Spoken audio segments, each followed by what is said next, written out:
What's up, everybody? Welcome back to your favorite New York Jets subscription podcast, Badlands. I'm your host, Joe Caporoso. Quick bonus episode on Friday. I'm going to run through the current depth chart and just go right off the top of my head, my thoughts on each position, who will be here, who won't be here, who will make the cut, who won't make the cut, where they need help. Tell me where I'm wrong. Tell me where I missed something. If you're watching on YouTube, check out patreon.com/BadlandsTOJ for more daily episodes, including a few more throughout the weekend. Also, BadlandsTOJ.com for live show tickets. Go get them now. August 23rd, Stout Grand Central, 4 to 7. Come see all of us live in person, talking through everything to get you ready for Jets Steelers Week 1 and the Jets 2025 season. All right, let's start with the offense. Quarterback. Not a lot of gray area here, right? Justin Fields is going to start. Tyrod Taylor is going to be the backup. I don't see them carrying a third quarterback, although I am sure in the preseason we'll see plenty of Adrian Martinez and Brady Cook. Maybe one of those guys sticks around on the practice squad. If at any point this season either of those guys are playing football, things went horribly wrong. I think with Tyrod, he's sort of the perfect backup who could step in for 2 to 4 games if needed. Hopefully that isn't something that is needed, but if Fields is struggling or Fields gets hurt, Tyrod, one of the better backup quarterbacks in the NFL. So unlike previous seasons, the Jets are actually equipped pretty well here. Let's go to the offensive line, another area that they're actually equipped pretty well at. Olu Fashanu starting left tackle, John Simpson starting left guard, Joe Tippmann starting center, Elijah Vera Tucker starting right guard, Armand Membu, first-round pick, starting right tackle. Your current top backups on the offensive line in no particular order will be Chugs, who was brought over, probably the top backup. The top backup and someone they signed in free agency recently. Hopefully he is not starting any games this year. Max Mitchell, Carter Warren still here. Likely only one of them sticks on this roster. I would guess and lean more towards Warren as of right now than Mitchell, but let's see. Josh Myers to push Tippmann at center, but be the top interior backup on the offensive line. Xavier Newman is also still here as a backup on the interior. Once you get past that, a little bit more dart throws on who's really going to have a chance to make the overall roster. I think those are the main 10 linemen that you're going to see competing for reps and competing for roster spots as is. I think anybody else is much more likely to maybe be practice squad fodder versus competing for a full-time position. Looking over at running back, Breece Hall still here, not traded. Braylon Allen, Isaiah Davis, Donovan Edwards, getting a little buzz as a UDFA just because he's a bit of a name.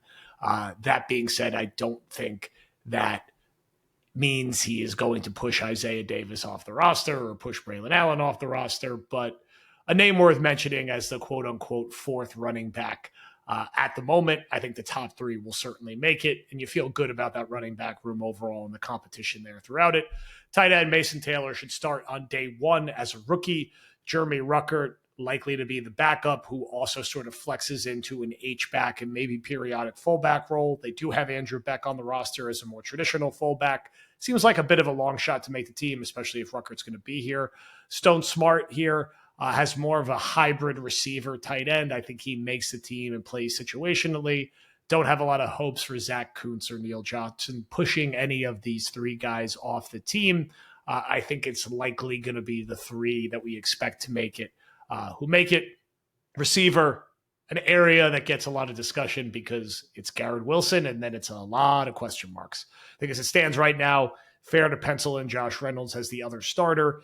If the Jets go to 11 personnel, is that going to be Alan Lazard? Is that going to be Tyler Johnson? Is that going to be Arian Smith or Malachi Corley? Xavier Gipson is probably playing ahead of Corley right now, so he's another name worth mentioning. Irv Charles, banged up and more of a special teamer. Brandon Smith, a couple nice moments last preseason, but has a real uphill climb still to make this roster. But if there's a year to do it and a year to make a random charge up to depth chart, this would probably be it. They also have Pritchett on the roster as a UDFA who's really just competing to be a punt returner with Gibson. They could use another veteran here without question. It does seem like Lazard is more likely to be here than not. Maybe like 55-45 he's on the Jets and doesn't ultimately end up get traded to Pittsburgh to join his buddy Aaron Rodgers. Haven't talked a lot about Tyler Johnson, but he is an NFL player. He does have more experience in production than a guy like Corley and even Arian Smith to date, of course. So I do think he will be on the team. The Jets did sign him for a reason. Just curious where he fits into all of this. But as it stands now, I would still say that Reynolds is most likely to be the number 2 receiver on this team. So that is sort of your overview of the offense. I mean, when you're talking about like what are the biggest training camp battles or roster spot battles, there's not a ton, right? Once you get past receiver, where they still kind of have, let's assume Lazard's here and assume that it's Wilson, Reynolds, Lazard. After that is where like, okay, like we have to figure out if Gibson, Corley, Tyler Johnson, Arian Smith, three of those 4 are going to make it. It's more of like how they're going to be ordered in terms of the depth chart. And are the Jets going to be comfortable carrying 6 or maybe 7 receivers? 7 receivers would seem excessive on a team who's likely to run the ball as much as they are going to. And then on the offensive line, it's really more about the backup spots. Are they going to carry both Warren and Mitchell with Chugs on the roster? Is Myers really going to push Tippmann? I don't think so. I think he just stays as the top interior offensive line, backup interior offensive lineman. And I think that's how it shakes out. Ruckert versus Beck, maybe, although technically they're different positions. Edwards, we'll see if he can make a real run, but I think he's going to be a practice squad guy at best. Over to the defense where, you know, if you want to just batch the entire D-line together, edge and interior, you got Will McDonald, you got Jermaine Johnson, you sadly still got Michael Clemens, you got Tyler Barron, who's a rookie, you got Eric Watts, you got Braden McGregor, UDFAs in year 2.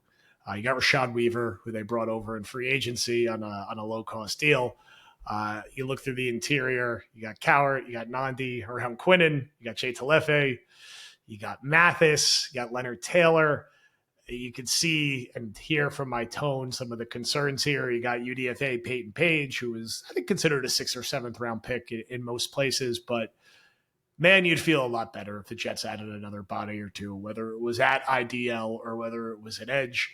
Right now, Michael Clemens is the 3rd edge on this team. Right now, Derek Nandi is a starter, and Cowart might be a starter periodically next to Quinnen.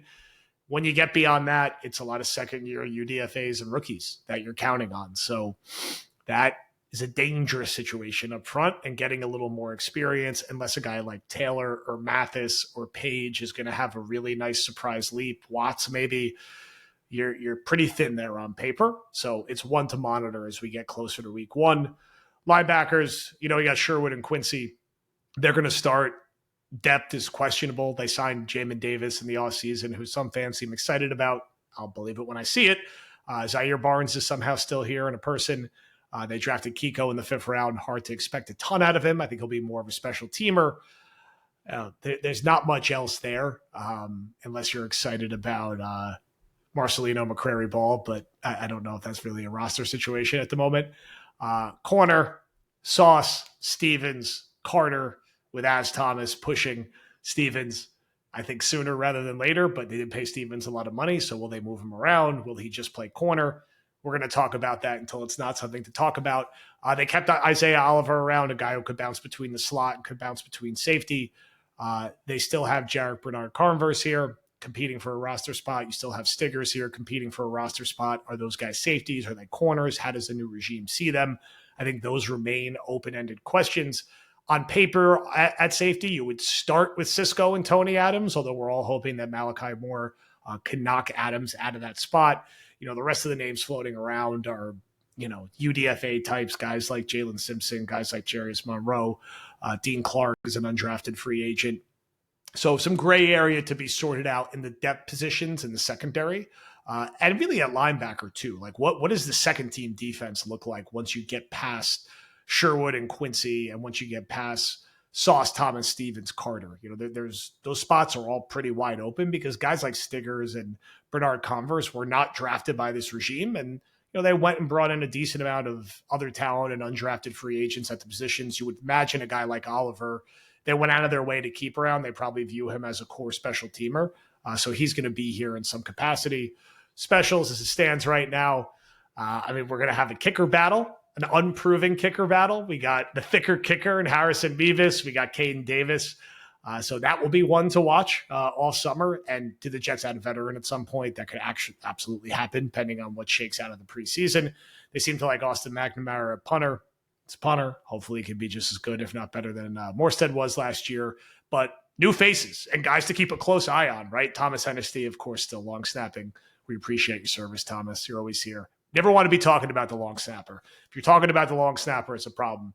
Kicker and punter, fresh faces, young faces, something to be mildly worried about until they prove us a reason not to be worried about it.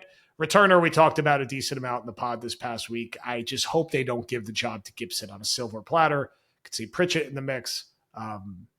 We'll see. Let everybody, compete. Throw it open. I do wish a guy like Corley could actually return punts. I think that would help his case on finding a role on this team in many different ways. And that's your Jets overall depth chart.